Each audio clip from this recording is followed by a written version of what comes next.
Gempa kuat magnitudo 7,6 mengguncang Sulawesi Utara dan Maluku Utara pada Kamis pagi waktu setempat. Peristiwa ini memicu peringatan dini tsunami dan menimbulkan dampak di sejumlah titik.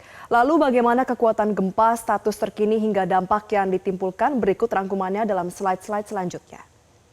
Pemirsa, berdasarkan data dari BMKG, gempa terjadi pada hari Kamis 2 April 2026 di pagi hari, yaitu pukul 5:48 waktu Indonesia Barat.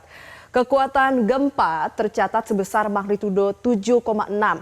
Terkait dengan pusat gempa ini berada di 129 km arah tenggara dari Bitung, Sulawesi Utara dengan kedalaman 33 km. Tepatnya di koordinat 1,25 Lintang Utara, 126,27 Bujur Timur. Nah, berdasarkan analisa dari BMKG disimpulkan bahwa gempa magnitudo 7,6 ini termasuk dalam kategori gempa megatrust. Jadi gempa megatrust adalah gempa dengan zona patahan naik berskala besar di bidang kontak dangkal antara dua lempeng tektonik, tempat lempeng samudra menunjam di bawah lempeng benua. Nah, zona ini menyimpan akumulasi energi tektonik yang ketika dilepaskan mampu memicu gempa bumi yang sangat besar dan tsunami yang destruktif. Hasil analisis mekanisme sumber menunjukkan bahwa gempa bumi memiliki mekanisme pergerakan naik atau thrust fault. Nah, kalau misalnya kita lihat dari lokasi epicenter dan juga kedalaman hiposenternya, yaitu 30-an kilometer dan merupakan gempa laut, sehingga jelas bahwa gempa kemarin ini termasuk kategori megatrust. Tidak hanya itu, pemirsa, BMKG juga menyatakan hingga pukul 12 waktu Indonesia Barat kemarin sudah terjadi 93 gempa susulan. Gempa susulan ini berkisar magnitudo antara 2,8 hingga 5,8 dan terkait dengan gempa susulan masih sangat mungkin terjadi bahkan hingga 1 dan 2 minggu ke depan. Oleh karena itu masyarakat diimbau terus mengikuti himbauan dari peringatan BMKG. Kita beralih ke slide selanjutnya. Nah, pemirsa, lalu bagaimana dengan status peringatan dini tsunami saat ini? Kita tahu, pemirsa, kemarin BMKG menyebut bahwa gempa berpotensi terjadi tsunami, bahkan tsunami juga sudah sempat terdeteksi di sejumlah titik. Sebaran titik tsunami kemarin terdiri dari 3 wilayah di Maluku Utara dan 2 wilayah di Sulawesi Utara. Rinciannya adalah pertama di Halmahera Barat pada pukul 6:08 waktu Indonesia Barat dengan ketinggian 0,3 meter. Kemudian terjadi di Bitung pada pukul 6:15 dengan ketinggian 0,2 meter. Selanjutnya, pemirsa, tsunami juga sempat terdeteksi di Sidangoli kemarin pada pukul 6:16 waktu Indonesia Barat dengan ketinggian 0,35 meter. Lalu di Minahasa Utara pada pukul 6:18 waktu Indonesia Barat dengan ketinggian 0,75 meter. Dan terakhir, tsunami ini sempat terdeteksi di Belang pada pukul 6:36 waktu Indonesia Barat dengan ketinggian 0,68 meter. Meski demikian, peringatan dini tsunami telah resmi diakhiri kemarin pada pukul 9:55 waktu Indonesia Barat. Dan dengan berakhirnya peringatan dini tsunami, BMKG merekomendasikan warga untuk dapat beraktivitas normal kembali, namun tetap meningkatkan kewaspadaan. Kita beralih ke slide selanjutnya. Nah, pemirsa, gempa yang terjadi kemarin menimbulkan dampak yang tersebar, baik itu di Sulawesi Utara, Maluku Utara, bahkan mencapai Gorontalo. Berikut ada beberapa dampak yang kami bagi menjadi 2 kategori dampak, yaitu korban jiwa atau korban luka dan juga dampak kerusakan infrastruktur maupun fasilitas umum.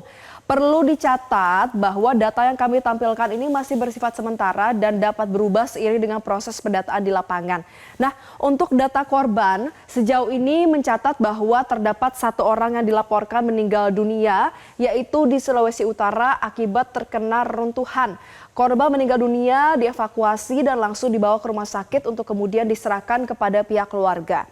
Sementara itu, untuk korban luka hingga saat ini menunjukkan bahwa jumlahnya masih dalam tahap pendataan. Petugas masih melakukan identifikasi di berbagai titik terdampak untuk memastikan kondisi dan jumlah korban dapat terdata secara akurat. Proses verifikasi menjadi sangat krusial agar memang penanganan medis dan distribusi bantuan dapat dilakukan secara tepat sasaran. Nah, kita beralih ke dampak kerusakan, pemirsa.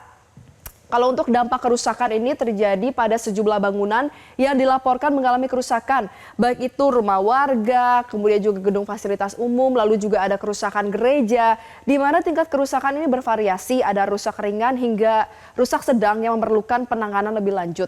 Meskipun demikian, untuk infrastruktur utama yaitu jalan dan juga jembatan dilaporkan masih dalam kondisi yang relatif aman.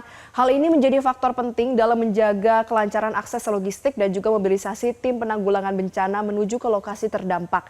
Namun yang menjadi catatan adalah di wilayah Gorontalo dilaporkan terjadi longsor di sejumlah titik. Nah, kondisi ini menjadi perhatian khusus karena berpotensi menghambat akses dan juga meningkatkan risiko sekunder apabila terjadi guncangan susulan. Secara keseluruhan, dampak gempa ini menunjukkan bahwa meskipun skala korban jiwa masih terbatas, tapi kewaspadaan tetap diperlukan, terutama dalam mengantisipasi perkembangan data dan potensi risiko lanjutan. Pemerintah dan pihak terkait saat ini terus melakukan pemantauan dan penanganan untuk bisa memastikan kondisi tetap terkendali. Kita beralih ke slide selanjutnya. Selanjutnya pemirsa, kita akan membahas terkait dengan karakteristik seismik di Sulawesi Utara dan juga Maluku Utara. Jadi wilayah Sulawesi Utara dan Maluku Utara ini dikenal sebagai dua wilayah dengan zona aktivitas seismik tertinggi di Indonesia. Bahkan secara historis catatan kegempaan di kawasan ini telah terdeteksi sekitar abad ke-17 atau di tahun 1600-an. Hal ini menunjukkan bahwa aktivitas tektonik di kawasan ini bersifat persisten dan berulang dalam jangka panjang. Dalam periode yang lebih mutakhir yaitu di tahun 2019 hingga 2025, tercatat ada aktivitas gempa bumi di wilayah ini yang masih sangat tinggi. Data menunjukkan terdapat puluhan kejadian gempa dengan magnitudo di atas 6 yang mencerminkan bahwa energi tektonik di kawasan ini terus terakumulasi dan dilepaskan secara berkala. Salah satunya adalah terlihat pada kejadian gempa besar yang berulang disertai dengan peringatan dini tsunami seperti yang terjadi pada 2019 dan kembali terulang pada tahun 2026. Kemudian pemirsa, kalau misalnya secara geologis, aktivitas gempa di kawasan ini dipicu oleh interaksi lempeng tektonik di zona subduksi Laut Maluku. Zona ini merupakan area pertemuan dan juga penyusupan antar lempeng yang menyebabkan akumulasi tekanan dalam skala besar. Apabila tekanan tersebut dilepaskan, maka akan terjadi gempa dengan karakter yang kuat dan juga berulang. Nah, karakteristik gempa di Sulut dan Malut umumnya memiliki kedalaman yang relatif dangkal, namun memang memiliki energi guncangan yang lebih cepat mencapai permukaan, akhirnya terasa kuat oleh masyarakat. Kondisi ini akhirnya menyebabkan potensi kerusakan menjadi lebih tinggi dibanding dengan gempa dalam. Selain itu, karena berada di lingkungan laut dan juga subduksi, gempa di kawasan ini juga memiliki potensi memicu tsunami, seperti yang terlihat pada peristiwa gempa terbaru yang sempat memicu peringatan dini tsunami di sejumlah wilayah. Nah, meresponi begitu tingginya aktivitas seismik di kawasan Sulawesi Utara dan juga Maluku Utara, sejak tahun 2021 pemerintah melalui BNPB dan BMKG telah melakukan penguatan sistem peringatan dini dan mitigasi bencana. Langkah ini meliputi peringatan sistem deteksi, pembaruan protokol dan juga peringatan dini hingga edukasi kepada masyarakat di wilayah pesisir dan rawan gempa. Penguatan mitigasi menjadi krusial mengingat karakteristik seismik Sulut dan Malut yang tidak hanya aktif tapi juga memiliki potensi yang multi hazard, yaitu gempa kuat, kerusakan infrastruktur hingga risiko tsunami. Dengan demikian, pendekatan penanggulangan tidak hanya berfokus pada respons dan harus diperkuat pada aspek kesiapsiagaan dan pengurangan risiko secara berkelanjutan. Kita beralih ke slide selanjutnya. Nah, pemirsa, sudah ada pernyataan yang dikeluarkan oleh Menteri Koordinator Bidang Pembangunan Manusia dan Kebudayaan kemarin pada hari Kamis tanggal 2 April yaitu Pratikno, di mana Pratikno ini menyatakan bahwa sebagaimana arahan dari Bapak Presiden Prabowo Subianto, penyelamatan masyarakat menjadi prioritas yang paling utama. Pernyataan ini mencerminkan bahwa fokus utama pemerintah saat ini adalah perlindungan dan keselamatan warga terdampak. Tentu termasuk dengan evakuasi, korban penanganan darurat, serta pemenuhan kebutuhan dasar di lokasi bencana. Arahan tersebut juga menjadi landasan bagi seluruh kementerian, lembaga, dan juga pemerintah daerah untuk mengutamakan respons cepat dan terkoordinasi, khususnya dalam menjangkau wilayah terdampak dan meminimalisir risiko lanjutan. Dengan penekanan pada penyelamatan sebagai prioritas utama, maka seluruh sumber daya negara diarahkan untuk mendukung operasi tanggap darurat, sekaligus memastikan bahwa setiap kebijakan yang diambil tetap bisa berorientasi pada keselamatan masyarakat. Jelajahi cara baru mendapatkan informasi. Download Metro TV Extend sekarang.